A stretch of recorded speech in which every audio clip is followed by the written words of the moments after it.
Hello guys, welcome to my new blog. Good morning आप सभी लोगों को। और आज फिर मैं आ गया हूँ रनिंग करने के लिए।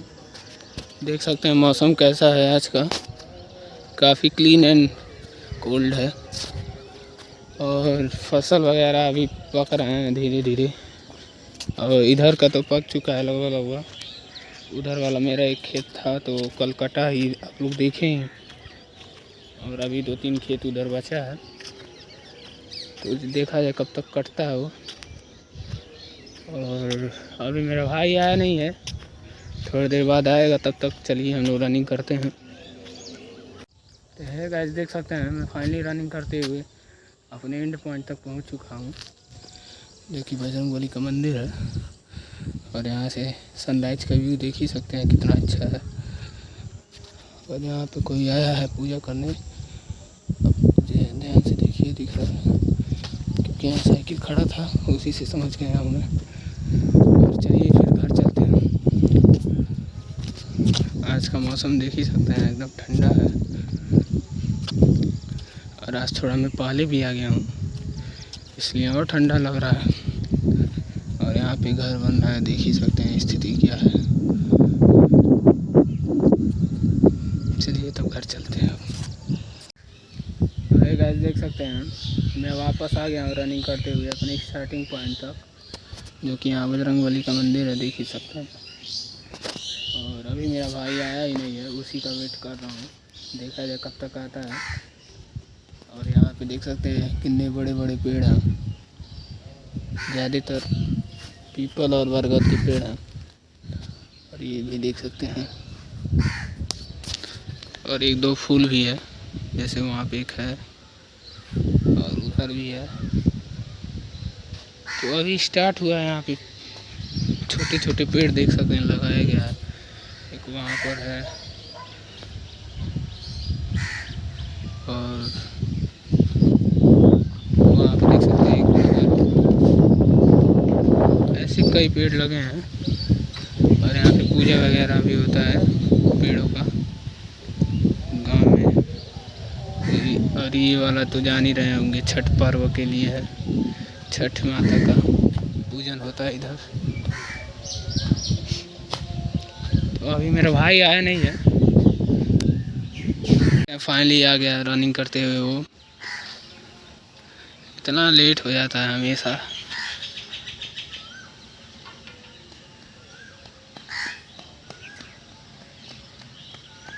रनिंग स्टाइल देख ही सकते हैं इसका। तो गाइस फाइनली मैं घर आ चुका हूँ रनिंग करके, और अब चल रहा हूँ लेक्चर देखने हिस्ट्री का। तो अभी मैं जस्ट इस लेक्चर को डाउनलोड किया हूँ, जो कि लेक्चर नंबर 11 है। तो चलिए इसको कंप्लीट करते हैं। नोट्स वगैरह देख ही सकते हैं, मेरा यहाँ तक कंप्लीट हो गया था। अब इसके आगे का किया जाए जल्दी से जल्दी। Let's do it fast.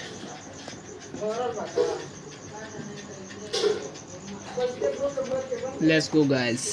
कैसे हैं जो स्थिति में आप होंगे, लेकिन कल स्थिति अच्छी होगी, हम सबको यही उम्मीद रखनी भी चाहिए और हम रखते भी हैं, तभी हम मेहनत करते हैं। और मैं कहता हूं कि अगर आज कुछ अच्छा नहीं है तो एक दिन जरूर अच्छा होगा, और आप अपनी मेहनत के दम पर उसको अच्छा करेंगे। तो उसी एक सीरीज में साथी आगे हम बढ़ रहे हैं। तो हे गाइस देख सकते हैं अभी मैं हिस्ट्री का लेक्चर ही देख रहा था, तब तक पापा का फ़ोन आया कि जाओ देखो खेत में, अगर कंपाइन आया होगा तो फसल कटवा देना।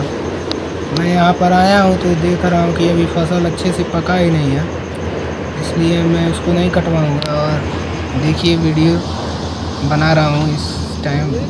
किसी और का खेत कट रहा है, दूसरे किसी का अंकल हैं जो बगल में देख सकते हैं, सोटी पीट रहे हैं, उन्हीं का खेत है लग रहा है।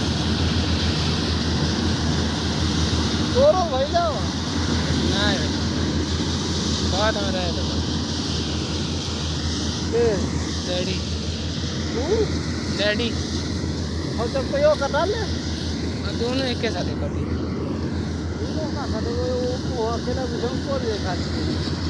या ही कटे जब तो कौन चल पड़ी हो ये वो दोनों बनाओ, तो जब कटी तो हुए कटे। तो कैसा होना चाहिए। तो उसके लिए उपमन्यु की कहानी, आप कभी शिव पुराण पढ़ोगे तो उसका अध्याय 35 है, उसमें उपमन्यु की कहानी है। तो उपमन्यु वो व्यक्ति हैं जिन्होंने कहा कि मैं दूध पीऊंगा तो सिर्फ शिव के हाथों से दूध पीऊंगा, भगवान शिव के हाथों से। तो वो मंदार पर्वत पर, मतलब ऋषि धौम्य थे ना, ऋषि धौम्य के भाई थे बड़े, आपका उनका नाम था व्यागराज, तो उनके पुत्र हैं आपका उपमन्यु। तो जिद कर ली एक छोटे से बच्चे ने, उसने कहा दूध पीऊंगा तो भगवान शिव के हाथों से पीऊंगा। और भगवान शिव को जब ये बात चली कि एक बच्चा जो है कठोर तप कर रहा है, तपस्या कर रहा है, तो उन्होंने पहले पार्वती जी को भेजा, वो कामधेनु का रूप धर के उनके सामने आई और उन्होंने दूध दिया। तो जैसे पीने वाला था तो उनकी माँ को स्मरण हो गया कि भैया, उनकी माँ की बातें उनको एकदम से याद आई। उन्होंने कहा कि शिव जो है ना भोले तो हैं, लेकिन आपका जब दर्शन देंगे तो बहुत तपस्या करनी पड़ेगी। तो उन्होंने वो दूध जो कामधेनु ने दिया था वो शिवलिंग पर ही चढ़ा दिया उपमन्यु ने। इसके बाद में कहते हैं कि वो ऐरावत हाथी का रूप रख के इंद्र भी आए उनकी तपस्या को तोड़ने के लिए, क्यों तुम शिव को पूछते हो, शिव तो निराकारी हैं, मुझको पूछो, मैं 3 लोगों का स्वामी हूँ, मेरी पूजा करो। तो उन्होंने कहते हैं उनके ऊपर अमोघ अस्त्र चला दिया उपमन्यु ने, जो अपनी विद्या से ग्रहण किया हुआ था। ठीक है, इंद्र आए वहाँ पर ऐरावत हाथी के रूप में थे, लेकिन इंद्र ने उसे अपने अंदर समाया। मतलब इंद्र ने भी बहुत प्रयास किया कि मैं शिवलिंग को नष्ट करूंगा, वो बच्चा उससे लिपट गया शिवलिंग से। अंत में भगवान शिव को दर्शन देने पड़े। मोरल ऑफ द स्टोरी क्या है कि एक छोटे बच्चे या हमारी जो साथी आपका सभ्यता है उसमें सिखाया गया, जो बच्चा है वो अपनी मंजिल को पाने के लिए जिद्दी हो जाएगा और उसका फोकस दुनिया में कहीं और नहीं रहेगा, सिर्फ उस एक चीज पर रहेगा जिसे वह पाना चाहता है, तब मंजिल मिलनी आसान हो जाती है। आप दुनिया में सारी चीजों का संतुलन बनाना चाह रहे हैं और अपनी मंजिल को आप सेकंड, थर्ड, फोर्थ प्रायोरिटी पर रख देते हो, वो फर्स्ट प्रायोरिटी आपकी है ही नहीं। जिस दिन वो आपकी फर्स्ट प्रायोरिटी हो जाएगी उस दिन आपको मिल जाएगी। मिलती भी है क्या? लोगों को मिली नहीं है क्या? लोगों को सक्सेस मिली नहीं है?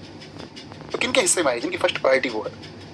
तो you have to live like Upmanyu, तुम्हें उपमन्यु की तरह जीना होगा, या आरुणी जैसे बन जाओ। अब वो कमेंट्स नहीं उस तरह के, जी इसको मुझे विस्तार से बता दो। एक पता है दुनिया में अच्छे लोग कुछ क्यों नहीं कर पाए बड़ा, और अच्छे लोगों ने बहुत कुछ अच्छा भी किया है, लेकिन ज्यादा अच्छे लोगों का प्रभाव समाज में क्यों नहीं है? क्योंकि जब कोई अच्छा करने कुछ चलता है तब उसको जो सहयोग और समर्थन मिलना चाहिए वो उसे नहीं मिल पाता। लोग गलत चीजों की तरफ, फैब्रिकेशन की तरफ ज्यादा अट्रैक्ट होते हैं, जालसाजी कोई कर ले।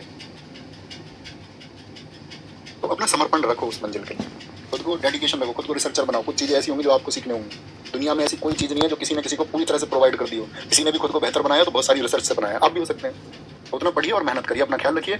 और अब 2 दिन मिलेंगे, हमेशा सैटरडे संडे को यूटिलाइज करिए। और मैं ये कहूँगा जिन साथियों ने पॉलिटी को नहीं पढ़ा है, पूरी प्लेलिस्ट पड़ी हुई है, उसको पढ़ लीजिए। क्योंकि भाई अगर पढ़ोगे ना, देखो अपना तो ये समझो जन्म क्रांति के लिए है। फालतू की बातें मैंने कभी करी नहीं है, कभी नहीं, नेवर। मैं आगे तुमको ये बताऊँ ये होगा वो होगा, मैं ये कर दूंगा, मैं उस तरह की बातों से हमेशा बचाऊँ। मेरा काम है आपको पढ़ाने का। कई विषय पढ़ा करके मैंने छोड़ दिए। जब जब जो विषय पढ़ाए थे उनमें उन बच्चों के उस समय पे रिजल्ट्स आप देख लेना, किसी से बात कर लेना, जो विषय मैं पढ़ा के छोड़ चुका हूँ वो विषय कैसे थे। और उन सबका जब मैंने उसमें एक रिवॉल्यूशन लेके आया ना, जब लोग उनको कई 1000 रुपये का सेल करते थे उन कोर्सेज को स्पेशल, तो जब वो फ्री में यूट्यूब पर मैंने पढ़ा दिए तो लोग, तुम्हें क्या लगता है कि तुम तो खुश हो जाते हो। एक वर्ग विरोधी भी बनता है, और वो वर्ग विरोधी ऐसे बनता है कि वो तमाम तरह के एलिगेशंस जो आरोप उससे लग सकते हैं वो लगाएगा। ये तो ऐसा कर रहे हैं ताकि बच्चों का इससे विश्वास टूट जाए। उनको पता है कि अब तो कुछ बचा नहीं अपने पास में। बहुत सहनसा देखे मैंने, जो तुम्हें क्या बताऊं मैं क्या चेंज लेके आया हूँ। जो उस जर्नी में साथ होगा उसने महसूस किया होगा कि इस यूट्यूब और इस एजुकेशन में चेंज क्या आया है। आज हिस्ट्री के लिए पूरे भारतवर्ष में इतने बच्चे लाइव किसी के पास नहीं पढ़ रहे होंगे। जब जो विषय पढ़ाया है उस विषय में उतने ही बच्चे, पर्टिकुलर ऐसे नहीं, मैं बात ही नहीं कर रहा जीएस प्रैक्टिस सेट या कॉमन प्रैक्टिस सेट, मैं सिर्फ हिस्ट्री की बात कर रहा हूँ। मैं जब हिंदी पढ़ा रहा हूँ तो मैं तब उस हिंदी की बात कर रहा हूँ। जब मैं कंप्यूटर पढ़ा रहा हूँ तो मैं उस कंप्यूटर की बात कर रहा हूँ। जब मैं पॉलिटी पढ़ा रहा हूँ तो मैं उस पॉलिटी की बात कर रहा हूँ। और पढ़ा के छोड़ दिया विरोध है, ठीक है भैया तुम पढ़ाओ, इसको पढ़ा के इसको भी छोड़ देंगे, ठीक है। कल को कोई बोलेगा अरे नहीं ऐसा है, बोलेंगे लोग। अभी तो ये खत्म होंगी, प्लेलिस्ट प्रचारित होंगी, लोगों को पता चलेगा इसमें क्या है, तब सबको कीमत समझ में आएगी कि यार ये ऐसे है। फिर इसका एक विरोध होगा, फिर मैं कहूँगा ठीक है भैया तुम पढ़ाओ, अपना नेचर ही है।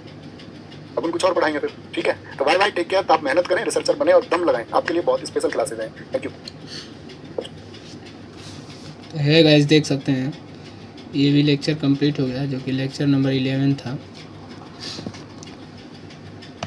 और इसका नोट्स देख सकते हैं। थोड़ा लंबा लेक्चर था लेकिन ज़रूरी है तो करना पड़ेगा ही।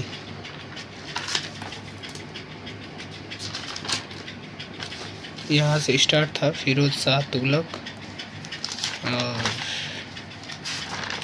यहाँ के एंड हो गया। तो चलिए रीजनिंग के क्वेश्चन सॉल्व करते हैं। ये वाला तो हो गया कंप्लीट। नेक्स्ट सब्जेक्ट पे बढ़ते हैं। यहाँ पे देख सकते हैं दोस्तों क्या हो रहा है।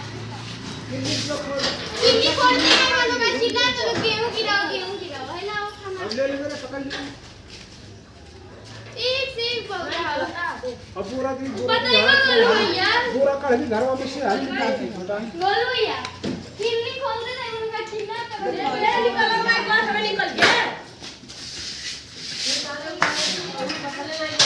चलो थोड़ा खिल्ली निकाल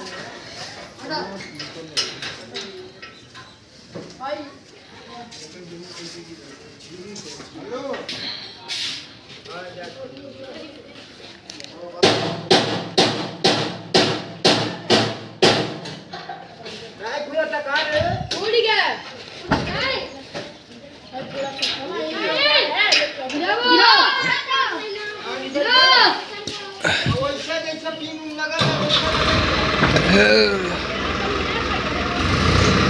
यहाँ पे प्रोसेस देख सकते हैं आप लोग गेहूँ गिराने का,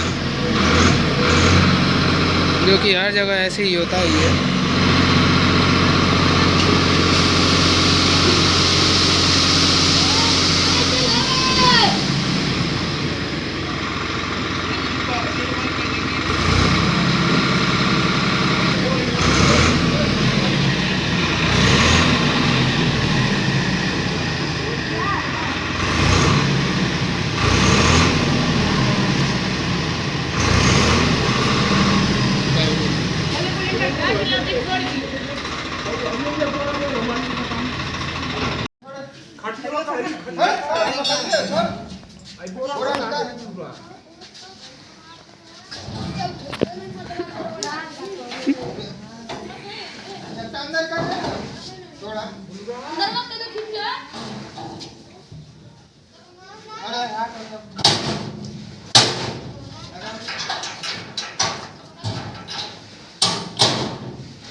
और यहाँ पे गुल्लू गाय बांध रहा है अपना,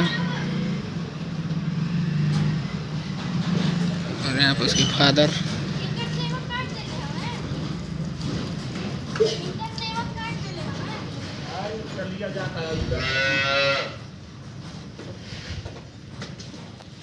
देखा था, मैं गया था खेत और मेरा अभी जो अनाज है गेहूँ वो भी अच्छे से उगा नहीं है, इसलिए मैं कटाया नहीं।